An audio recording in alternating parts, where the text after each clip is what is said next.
بسم اللہ الرحمن الرحیم۔ عمومی مجلس ہے، بچے بھی بیٹھے ہیں، مجھے ایک مثال دینے دیجئے۔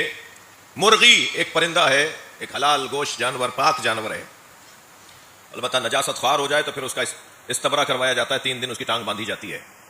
دیسی مرغی کی بات کر رہا ہوں، فارمی کا تو ہمیں پتہ ہی نہیں وہ کھا کیا رہی ہے۔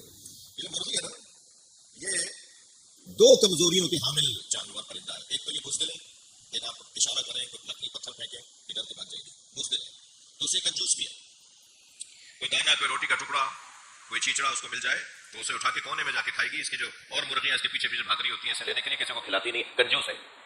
لیکن جیسے ہی انڈوں سے چوزے نکلنا شروع ہوتے ہیں، جیسے یہ ماں بنتی ہے، فوراً یہ سفید بھی ہو جاتی ہے اور سجا بھی ہو جاتی ہے۔ دانے کو بچا بتا کے پہلے انہیں کھلاتے ہیں، چیل کتے بلی سے مل جاتی ہے، اگر میں ہلتا تھا جو بھی کچھ دیر پہلے تک بزدل تھی اب یہ شجاع ہو جاتی ہے۔ وجہ کیا ہے؟ اسے کسی سے محبت ہو گئی ہے۔ وہ جب پہلے اصلی زندگی میں محبت تھی، وہ محبت عارضی تھی، وہ تعلیقی محبت تھی، وہ انکحتو قبلتو پر شروع ہوئی تھی، طلقتو پہ ختم ہو جاتی، لہذا وہ محبت اصلی محبت تھی ہی نہیں۔ اصلی محبت تو بچوں سے محبت ہے جو اللہ نے دل میں ڈالی ہے۔ اب جب اسے اصلی محبت شروع ہو جاتی ہے تو یہ شجاع بھی ہو جاتی ہے اور یہ سخی بھی ہو جاتی ہے۔ پہلے دوسروں کا خیال کرتی ہے، ان کی خاطر کسی سے لڑ بھی جاتی ہے۔